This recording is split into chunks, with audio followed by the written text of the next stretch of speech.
Hello guys, நான் PS பேசுகிறேன். இன்றைக்கி நம்ம பார்க்க போகிற சீரிஸோட நேம் வந்து the daily life of the immortal கிங்னு சொல்லக்கூடிய சீரிஸோடைய சீசன் 5 எபிசோட் 4 தான் நீங்கள் நம்ம பார்க்க போகிறோம். அதனால நீங்கள் நம்ம சேனலுக்கு புதுசாக இருந்தீங்கன்னா உங்களால் முடிஞ்ச சாப்பிடுனா அப்படி சேனலுக்கு சப்ஸ்கிரைப் பண்ணி சப்போர்ட் பண்ணுங்கள். அது மட்டும் இல்லாமல் அது கூட இருக்க பெல்லைக்கன் ஆன்ல வச்சுக்கோங்க. அப்போ தான் நான் அப்புறம் அடுத்த வீடியோ எல்லாமே நோட்டிஃபிகேஷன் வரும். இதுக்கு முன்னாடி போட்ட ஒரு 3 எபிசோட் பார்க்காதவங்க பிளேலிஸ்ட்டை போய் செக் பண்ணி பார்த்துட்டாங்க. அப்போ தான் இந்த கதை தொடச்சி உங்களுக்கு புரியும். சரி வாங்க நம்ம கதைக்குள்ள போகலாமா. போன எபிசோட்ல இவருடைய அப்பா பண்ண வேலையா இருக்கிற அந்த ஒரு ஸ்டோரி புக் பார்த்தீங்கன்னா இப்போ சேல்ஸ் எல்லாம் பிச்சுன்னு போயிட்டு இருக்கு. அதை பத்தின நியூஸ் தான் பார்த்து இப்போ பரபரப்பாக போயிட்டு இருக்கு. இந்த daily life of the immortal கிங்னு சொல்லக்கூடிய மிஸ்டர் வாங் ஆத்தராக உருவாக்கப்பட்ட புது புக் வந்து ரொம்ப நல்லா இருக்கு. புதிய ரெக்கார்டியை அது பிரேக் பண்ணிடும் போல அப்படின்னு சொல்லிட்டு நியூஸ்ல பேசிட்டு இருக்காங்க. எல்லாரும் இதை வாங்கி படிங்க. மேஜரான எல்லா விதமான புக் ஸ்டோர் பிளாட்ஃபார்ம்ஸ்லயும் இதை வைக்கிறாங்க. அவர் பார்த்தா ஒரு பக்கம் தீவிரமா ஒன்றுமோ காப்பீஸ் ரெடி பண்ணிக்கிறாரு அடுத்த கட்ட புக்குக்காக. அவங்க அம்மாவும் ஏங்க கொஞ்சம் ரெஸ்ட் விட்டா நல்லா இருக்கும்ல. இல்லம்மா பரவாயில்ல, வாங்கலிக்காகவும் அப்புறம் உங்களுடைய குட்டி பொண்ணுக்காகவும் அதான் நோனுக்காகவும் நான் எல்லாத்தையும் போறதுக்கு போறேன். அவங்களுக்காக நான் கஷ்டப்பட்டு உழைப்பேன் அதுல. அதுக்கப்புறம் அவங்க அம்மா அவங்க அப்பா பண்ற வேலையெல்லாம் பார்த்துட்டு என்னங்க இதுல நம்மளுடைய கல்டிவேஷன் டெக்னிக்லாம் ஆட் பண்றீங்க போல நிறைய. ஆமாமா அப்பதான் சுவாரஸ்யமா இருக்கும். அப்புறம் அவங்களும் சில ஐடியாஸை கொடுக்கறதுல அவங்க அப்பாவுமே பக்கத்துல உட்காந்து எனக்கு நிறைய கரெக்ஷன் பண்றதெல்லாம் சொல்லுன்ற மாதிரி சொல்லுவோம். அவங்க அதுக்கப்புறம் டிஸ்கஸ் பண்ணிட்டு இருக்காங்க ரெண்டு பேருமா சேர்ந்து. ஹீரோ ஒன்னொரு பக்கம் இந்த விஷயத்த எல்லாமே வெளியில இருந்து பார்த்துட்டு இருக்கான். பார்க்கவே எவ்வளவு நல்லா இருக்கு பாத்தியாடா வாங்கலிங். நீ சரியா தான் சொல்றேன். எங்க அம்மாவுமே ஒரு ப்ரொஃபஷனலான ரைட்டர்ன்றது இதுக்கு முன்னாடி நான் கேள்விப்பட்டிருக்கேன். ஆனா அவங்க இப்போ பெருசா எதுவும் பண்றது கிடையாது. அப்பெல்லாம் பண்ணாங்க உங்க அப்பாவை மிஞ்சிராங்க போலியா அப்படின்னு பிளாகி பார்த்தா ஷாக வரான். அதுக்கப்புறம் டெய்லி லைஃப் அப்படி இம்மோர்டல்னு சொல்லக்கூடிய புக்ஸை பார்த்தா ஸ்கூல்லையும் வாங்கி நம்ம டீச்சர்ஸ்லாம் உட்காந்து படிச்சுட்டு இருக்காங்க. அடேங்கப்பா என்ன சூப்பரா இருக்கு. அப்புறம் அற்புதமா எதிர்க்க ஆத்துரு. எனக்கு அடுத்த சாப்டர்ஸ் எல்லாமே வேணும். நான் எதிர்பார்க்கவே இல்லை. வாங்கலியோட அப்பா இந்த மாதிரிலாம் உருவாக்கி இருக்காரு ஸ்டோரியை. அவருடைய ரைட்டிங் ஸ்டைல் எல்லாம் வேற லெவலா இருக்கு. இதுல படிக்க இன்னும் சுவாரஸ்யமா இருக்கு. நீயும் அதை தான் படிச்சுட்டு இருக்கியா? ஆமா, நான் கூட தான் படிச்சுட்டு இருக்கேன். இந்த ஒரு புக்ல நிறைய கல்டிவேஷன் டெக்னிக்ஸ் எல்லாம் போட்டிருக்கு. என் மாஸ்டர் இதை பத்தி முன்னாடியே என்கிட்ட நிறைய விஷயத்த சொல்லியிருக்காரு. ஓ, லெஜெண்டரியான கல்டிவேட்டரா? சரியா சொன்னேன். அவங்க தான் மேத்தி கேஸ் டிவைன் டெக்னிக் அவங்க எனக்கு கொடுத்தாங்க. ஃப்ரீ இம்மோர்டல் ரெலிமோரிய அடுத்த கட்ட டெக்னிக்ஸ் எல்லாமே நான் கணக்கில் அடங்காத டைம்ஸ் எல்லாமே அதை ப்ராக்டிஸ் பண்ணியிருக்கேன். ஆனா அதுக்கப்புறம் நான் மீட் பண்ணவே இல்லை அவங்கள. ஆனா அவங்க ரொம்ப அழகா இருப்பாங்க தெரியுமா. எதுக்கு இவன் எப்படி சொல்லிட்டு இருக்காங்க. ஆனா அதுக்கப்புறம் நான் அது எல்லாமே ஃபுல்லா மாஸ்டர் பண்ணினான்னு கேட்டீங்கன்னா நான் எதுவுமே பெருசா பண்ண முடியாம என்னுடைய பொது வாழ்க்கையில நான் எப்படி வந்து மாட்டிக்கினேன். என்னடா கேவலமா பேசிட்டு இருக்க. மாஸ்டர் பண்ணலையா? அதெல்லாம் பண்ணாம தான் இங்க வந்து ஸ்கூல்ல ஜாயின் பண்ணிருக்கியா டீச்சரா அப்படின்னு மட்டும் சொல்லிடாத. என்னுடைய யூனிக்கான டெக்னிக்ஸ் எல்லாமே நான் தெரிஞ்சு வச்சிருக்கிறதுனால தான் இன்னும் இதுல இருக்கேன். அது இது நாள் வரைக்கும் எந்த ஒரு கல்டிவேட்டர்ஸாலையும் தோக்கடிக்க முடியாது. ஆனா லெஜெண்ட் சொல்லியிருக்காங்க. ஆனா அவங்க திரும்பவும் ஒரு நாள் வருவாங்க. வந்து பல விதமான கல்டிவேஷன் டெக்னிக்கை இந்த உலகத்துக்கு திரும்பவும் தந்துட்டு போறதா அது உண்மையா இருக்கும் பட்சத்துல கண்டிப்பா அது நடக்கும் தானே. நீ சொல்றது உண்மைதான். மேபி அது ஃபியூச்சர்ல எப்ப வேணாலும் நடக்கலாம். ஆனா கண்டிப்பா அப்படியேப்பட்ட ஒரு நாள் வரும்போது அவங்கள சந்திச்சேன்னா அப்போ கொடுக்காத மரியாதை எல்லாத்தையுமே நான் இப்போ அந்த ஒரு நாளுக்காக காத்துட்டு இருக்கேன். அன்னைக்கு நான் உங்களுக்கு எல்லாத்தையுமே சேர்த்து கொடுப்பேன். அதுவும் என்னுடைய மாஸ்டருக்காக. ஆனா என்ன பண்றது, அவன் ரொம்ப காலங்கள் முன்னாடி காணாம போயிட்டாங்க. இன்னொரு பக்கம் பார்த்தா இது வெளில போயல நம்ம ஹீரோவை பத்தின புக்கை தான் உட்காந்து வச்சுட்டு இருக்கான். அடேங்கப்பா, இந்த புக்கில் அபூர்வமான கல்டிவேஷன் டெக்னிக் எல்லாம் போட்டிருக்காங்க. இந்த ஒரு ஸ்டைல்லாம் வச்சு பார்க்கும்போது மிஸ்டிக் ஸ்பிரிட் மதரோடைய அது மாதிரி தெரியுது. அதுக்கப்புறம் பார்த்தா அந்த இடத்துல அந்த ஜெல்லு மாதிரி இருந்த டீமனும் அந்த இடத்துக்கு வருது. அவனுடைய சேஷன் கூட சேர்ந்து லார்ட் ஸ்பிரிட் எம்பரர் எங்க பாரு, இந்த ஒரு புக்கை நான் இப்பதான் படிச்சேன். இதுக்குள்ள இருக்கிற அந்த ஆத்தர் நிறைய விஷயத்த சொல்லியிருக்கான். கண்டிப்பா இதுல இருக்கிற விஷயங்கள் எல்லாமே அந்த லெஜெண்டரியான மித்திக் ஸ்பிரிட் மதரோடைய கல்டிவேஷன் டெக்னிக்ஸ் எல்லாத்தையுமே கனெக்ட் பண்ணிருக்கேன்.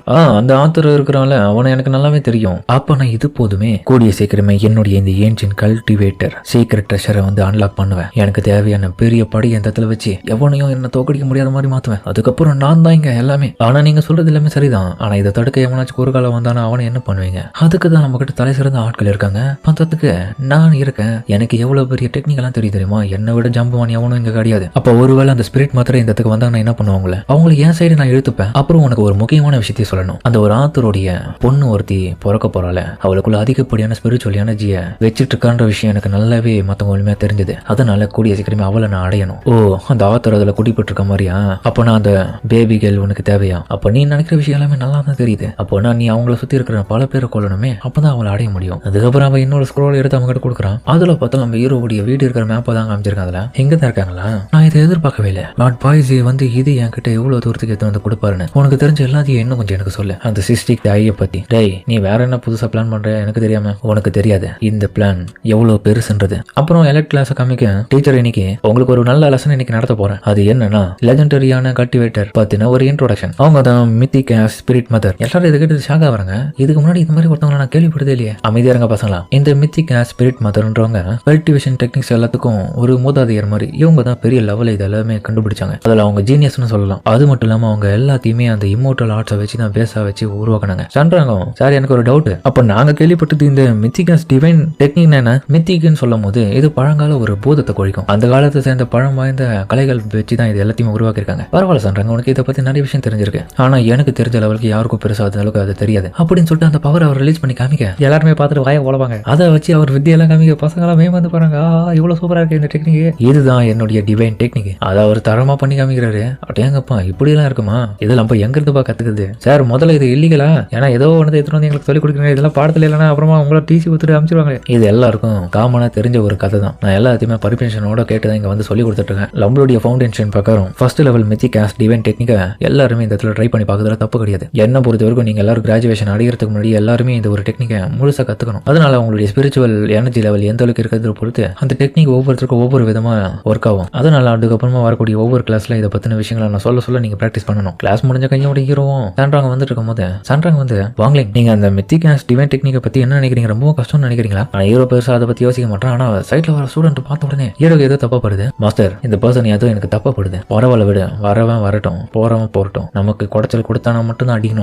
இவனுக்கு ரெண்டு பேரும் பார்த்தா அந்த டெக்னிக் ட்ரை பண்ற பேர்ல மொக்குல பார்த்தா மொத்தமா வெளியே வந்துச்சு போல, அப்படி முக்கி நடந்து வரானுங்க. அதுக்கப்புறம் சண்ட்ராங்க ஹீரோவும் வெளியே வந்து அடுத்த செகண்டே பார்த்து ஹீரோவும் அலர்ட் ஆவேன். திடீர்னு பார்த்தா அவன் அட்டாக் வர மாதிரி ஆயிடுது. நல்ல மாதிரியா பார்த்தா ஹீரோ அதுல இருந்து தப்பிச்சு சண்ட்ராங்க மேல விட போகும், அவளையும் காப்பாத்துருவான். ஆனா அவளுக்கு அது ரொமாண்டிக்கா இருக்கு. நண்பர்கள் பாவம் அவனுக்கு கோத்து விட்டான் ஹீரோ, டே என்னடா இது. அதுக்கப்புறம் பார்த்தா டக்குன்னு நம்ம சண்ட்ராங்கும் அந்த ஒரு டெக்னிக்கை பயன்படுத்தி இப்போ அவங்களை ரிலீஸ் பண்ணுவா பாருங்க அந்த பவர் மூலியமா. சண்ட்ராங் அதெல்லாம் சாதிச்சிட்டான். சண்ட்ராங் நீ வேற லெவலா சாதிச்சிட்ட, அந்த ஒரு கோடாரியை வர வச்சுட்ட, நீ மாஸ்டர் பண்ணிட்டு போய் லவ்ல இதை பண்ணி அவனோட விடக்கூடாதா அப்படின்னு அவனுக்கு ரெண்டு பேரும் அந்த டிவைன் ஆசை வந்து வெளியே வைக்கிறதுக்காக முக்கறானுங்க. ஆனா முக்கல பார்த்த தம்மௌண்ட் தான் வந்திருக்கு. என்னடா இது இவ்வளவு சின்னதா வந்திருக்கு, நம்ம ஒருத்தரம் கிடையாது போல அப்படின்னு அவனுக்கு ஃபீல் பண்ணும்போது பார்த்தா இன்னமும் நிறைய அட்டாக்ஸ் வரது ஹீரோ பார்க்க. ஒரே புகை மட்டுமா வந்து நம்ம ஹீரோவோ சண்ட்ராங்க மட்டும் தப்பிடுவாங்க. இவங்க ரெண்டு பேரும் பார்த்தா கட்டி போட்டு வச்சுக்கிறானுங்க. சண்ட்ராங் ஒரு நிமிஷம் ஷாக்கா வரான். எதுக்கு நம்மளுடைய வாங்லிங் வந்து அந்த டிவைன் ஆஷை மட்டும் பயன்படுத்தாம அசால்ட்டா அப்படியே வச்சு தடுக்கிறாரு. என்னமோ பார்த்தா ஒருத்தன் வந்து அட்டாக் பண்ணதுல அவங்ககிட்ட இருந்து வர அந்த அட்டாக்கே ஹீரோ திருப்பி அவனுக்கு அனுப்ப அவனை பிடிச்சிருவான். அப்படியேங்கப்பா இவருக்கு இந்த டெக்னிக்லாம் தேவையே இல்லை, வாங்லிங் ரொம்ப பவர்ஃபுல் தான். அதுக்கப்புறம் பார்த்தா ஸ்கூலுக்குள்ள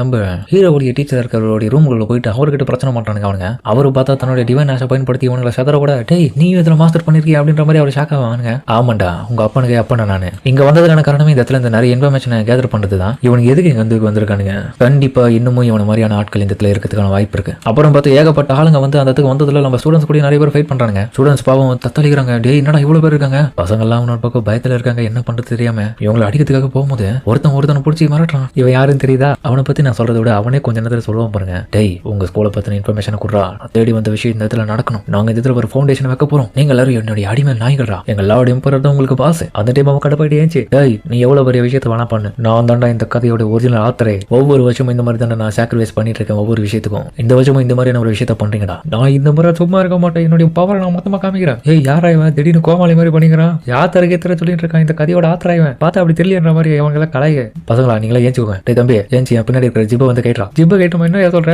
பொறுமையா எக்ஸ்பிளைன் பண்ற கேட்டா உன்னை நம்பி கேட்டுன்னு சொல்லிட்டு அதுக்கப்புறம் கேட்டேன். தலைவன் பார்த்தா அதுக்கப்புறம் டிரான்ஸ்ஃபர்மேஷன் டெக்னிக் ஒன்று பண்ணுவாங்க பாருங்க, ஆள் பார்த்தா சூப்பர் ஹீரோ மாதிரி இருப்பான். டேய் விடாதீங்களா இவன் கோமாளிடா, அடிச்சு நோத்துங்களா. அதுக்கப்புறம் அவனுக்கு ஏகப்பட்ட அட்டாக் பண்ண பாவ ஆத்திர போட்டு நாஸ்தி பண்ணிட்டானுங்க, அவனை கட்டி போட்டானுங்க. டேய் இதுக்கு நீ அப்படியே கம்முன்னு படுத்துட்டு இருக்கலாமே, எதுக்கு தேவையில்லாம நான் பெரிய ஆளுன்ற மாதிரி நின்றுச்சு அப்படின்னு மற்ற ஸ்டூடெண்ட்ஸ் எல்லாம் கலாய்க்கிறதுல இன்னொரு பக்கம் பார்த்தா நம்மளுடைய டீச்சர் அங்க வந்துட்டு, என்னடா எங்களுடைய ஸ்டூடெண்ட் கிட்ட வந்து பிரச்சனை பண்ணிட்டு இருக்கீங்க, பட மாட்டேன்னு சொல்லிட்டு எல்லாருமே ரிலீஸ் பண்ணிட்டு இவனு கூட சண்டை போட ஆரம்பிக்கிறாரு. அதுக்கப்புறம் எல்லாரும் ரிலீஸ் பண்ணதுல ஸ்டூடெண்ட்ஸ் ஒரு உற்சாகமான வார்த்தையை சொல்றாரு, பசங்களா உங்களால இவங்களை எதிர்க்க முடியும், நான் உங்களுக்கு இன்னைக்கு சொல்லி கொடுத்த அந்த மிஸ்டிக் ஆஸ் டிவைன் டெக்னிக்கை பயன்படுத்துங்க, அதை நீங்க நினைச்சு பயன்படுத்துங்க, உங்களுக்கு எனிமிஸ் விடாதீங்க இன்னைக்கு. அதுக்கப்புறம் இவனுக்கு உணர்வு பக்கம் கேங்க ரெடியா இருக்கு, அவனுக்கு உணர்வு பக்கம் ஸ்டூடெண்ட்ஸ் எல்லாம் அந்த ஆஷை ரெடி பண்றானுங்க. சண்டை அதுக்கப்புறம் அதத்துல பார்த்தா வேற லெவலா போகுது. ஹீரோவும் அதுக்கப்புறம் இவங்கள ஒருத்தங்கிட்ட போயிட்டு, டேய் நீங்களா எதுக்கிட்ட இங்க வந்திருக்கீங்க, நான் செத்தாலும் அதை சொல்ல மாட்டேன்டா, ஏன்னா எங்களுக்கு கொடுக்கப்பட்ட மிஷின் அந்த மாதிரி மிஷினா அது உனக்கு தெரியக்கூடாது. அதுக்கப்புறம் ஹீரோ அவனு ஒரு ஸ்பெல்ல பயன்படுத்தி எல்லாத்தையும் கக்குன்ற மாதிரி சொன்ன உடனே பார்த்தா அவன் இருக்கிற எல்லா விதமான உண்மையை சொல்றான். நாங்க இங்க வந்ததுக்கான காரணமே இந்த ஸ்கூல்ல இருக்கிற நிறைய இன்ஃபர்மேஷன் தெரிஞ்சுக்கின்னு இந்த இடத்துல பிரெக்னண்டா இருக்கிற ஒரு அம்மாவுடைய வயிற்றுல இருக்க குழந்தைய நாங்க எடுத்துட்டு போக தான் வந்தோம். நான் என்ன வளர்த்தேன், என்னடா நீங்க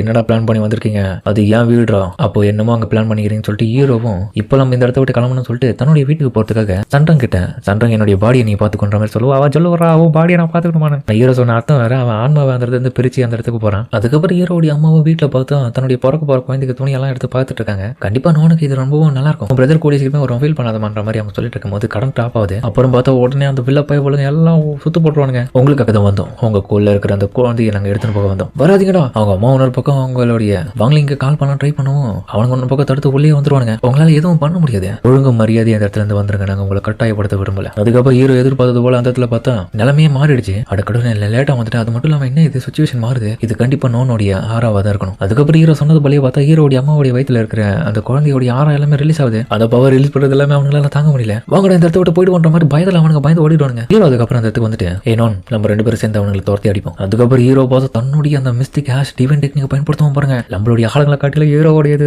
அந்த கோடாரியை பார்க்கணுமே, பெரிய லெவலில் ஒருத்த வந்து போட்டு அடிப்பான் பாருங்க. எங்க அம்மாவை திரும்ப இவனை வந்து தொடவே கூடாது, எவனும் வரக்கூடாது, அவனை விட்டுறாதடா. அவன் கொடுத்த அந்த தண்டர் ஷாக்ல பார்த்து எல்லாம் சாம்பல் ஆயிடுவானுங்க. அதுக்கப்புறம் பார்த்தா நிலைமையை ரொம்ப அமைதி ஆகுறதுல ஹீரோவும் அவங்க அம்மாவுடைய நிலைமை என்னாச்சுன்னு பார்க்க இப்ப பார்த்து நோன் ரொம்பவும் அமைதியாயிட்டான். என் பொண்ணு ரொம்பவும் பலசாலியா இருக்கா, இவ்வளவு சின்ன வயசுல என்ன ப்ரொடக்ட் பண்ணிட்டியமா. அப்புறம் ஹீரோ அந்த இடத்துல ஒரு ஸ்க்ரோல் இருக்கிறத பாக்குறான். ஓஹோ, இது அந்த மிஸ்டிக் ஹேஷ் டிவைன் டெக்னிக் ஆச்சு அப்படின்னு ஹீரோ பாக்குறதோட அதோட இந்த எபிசோட முடிக்கிறாங்க. சரிங்க, இந்த வீடியோ அப்படின்னு கமெண்ட்ல சொல்லுங்க. மறக்காம இந்த வீடியோக்கு பிடிச்சி நம்புறேன். பிடிச்ச லைக் போட்டு நம்ம சேனலுக்கு சப்ஸ்கிரைப் பண்ணி சப்போர்ட் பண்ணுங்க. அது மட்டும் இல்லாம அது கூட இருக்க பெல் ஐகான் ஆல் வச்சுக்கோங்க. அப்பதான் நான் போற அடுத்த வீடியோ எல்லாமே நோட்டீஸ் பண்றோம். சரிங்க, நம்ம இந்த வீடியோ முடிச்சுமா.